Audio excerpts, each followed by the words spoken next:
साधक हार जाता है तो उसे केवल एक ही शरण दिखाई देता है, वह है गुरु का शरण दिखाई देता है। फिर साहब कह रहे हैं कि मनवा त हउवे हमर भारी दुश्मनवा त गुरु विनती करेले बारंबारी। देखिए साहब, सदगुरु कबीर साहब 42 युगों में पृथ्वी पर प्रकट हुए हैं। इन 42 युगों में 42 नामों से प्रकट हुए हैं। मनुष्य को सिर्फ 4 ही युगों का विवरण देते हैं, लेकिन सदगुरु कबीर साहब सतयुग के पहले जो युग था उसका नाम अंधा युग था। उसमें सदगुरु कबीर साहब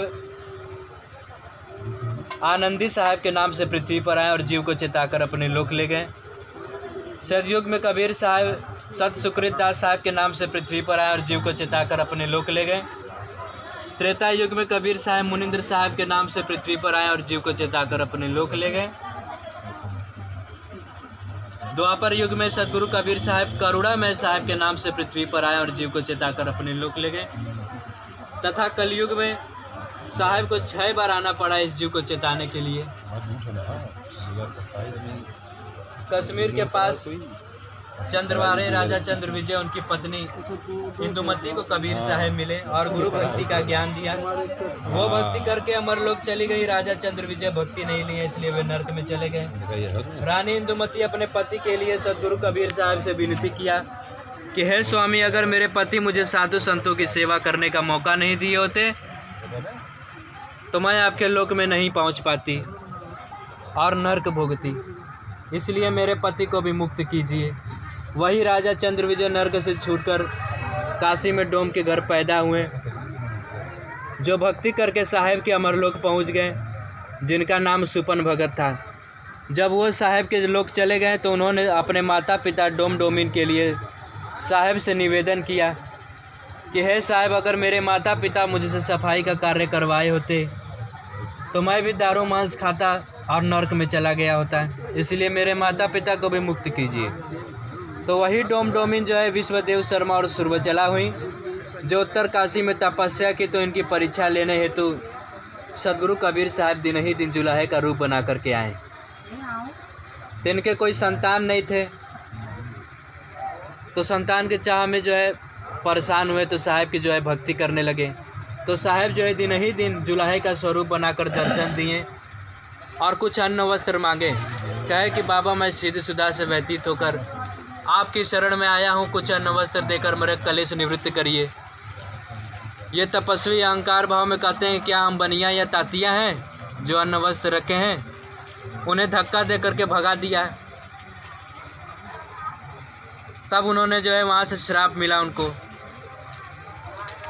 कि ईश्वर सर्वभूताना हृदय से अर्जुना त्रिष्ठिति, इसका ज्ञान तप करने पर भी अभी तक तुमको प्राप्त नहीं हुआ है, और इससे यही जाति और दीनता तुमको भी प्राप्त हो।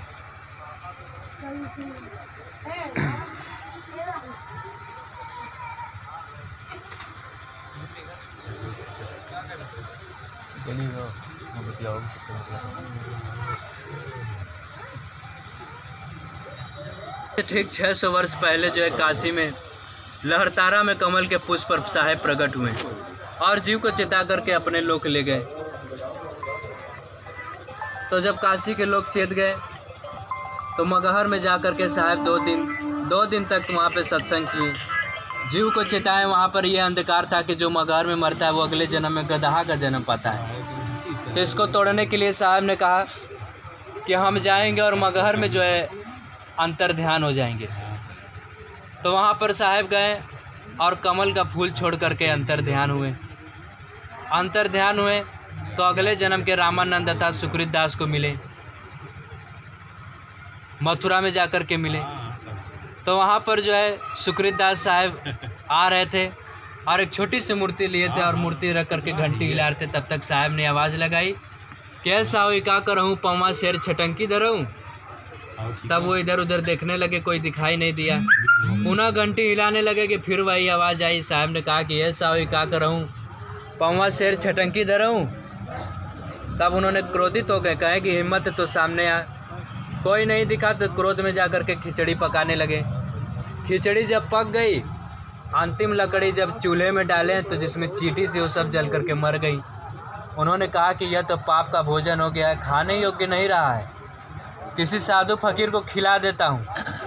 इधर उधर सामने देखा तो बरगद के वृक्ष के नीचे जो एक साधु बैठे दिखाई दिए, सफ़ेद टोपी में, सफ़ेद वस्त्र में, सफ़ेद दाढ़ी मूंछ था, छड़ी कमंडल लिए दिखाई दिए।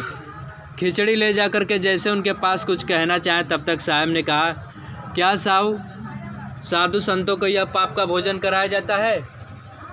तब वो आश्चर्य होगा कि अरे भाई ये बात तो केवल हमको पता थी, इनको कैसे पता है? उन्होंने कहा कि जाओ वो लकड़ी जो है पुनः खिचड़ी में डाल दो, सारी चींटियाँ जिंदा होकर के बाहर चली आएंगी। सुकृत दास वैसा ही किए, चींटियाँ जो है जिंदा होकर के बाहर चली आईं। तब गए उनके चरण पे गिर गए, कहें कि यही मालिक, यही परमात्मा है। उन्होंने कहा कि साहब आप हमको फिर दोबारा कब मिलेंगे? कहें कि जाओ 1 हफ्ता तक भंडारा करो, तब हम पुनः तुम्हें प्रकट होंगे, पुनः तुम्हें मिलेंगे। गए 1 हफ्ता तक भंडारा चला, सदगुरु कबीर साहब प्रकट हुए। तो उन्होंने साहब से पूछा कि साहब मुक्ति कैसे होती है, मुक्ति का मार्ग कौन बताता है? उन्होंने कहा कि मुक्ति गुरु के चरण में होती है, मुक्ति का मार्ग गुरु बताते हैं, और कोई संसार में बता नहीं सकता है। फिर उन्होंने कहा कि साहब 84 लाख योनि क्या है, जिसके विषय में पूरा संसार के लोग बात करते हैं, किसके लिए बनी है, इनके कितने तत्व हैं, इनके बारे में विस्तार पूर्वक आप हमको बताइए।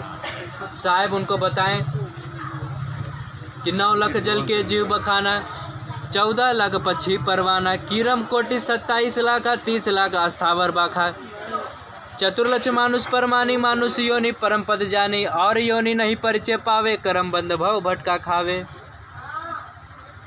अर्थात 9 लाख जल के जीव हैं, मछली, कछुआ, सूस, घड़ियाल, सांप, मेंढक इत्यादि। 14 लाख पक्षियों की योनि है, 9 + 14 23 लाख, 27 लाख कीड़े मकोड़ों की योनि है, 23 + 27 50 लाख, 30 लाख पेड़ पौधों की योनि है, 50 + 30 80 लाख, 4 लाख मनुष्य की योनि है, 80 + 4 84 लाख। 84 लाख योनियों में सबसे उत्तम कोटि की योनि होती है तो मनुष्य की योनि होती है। बोलिए सदगुरु साहब की, माता जी की साहब।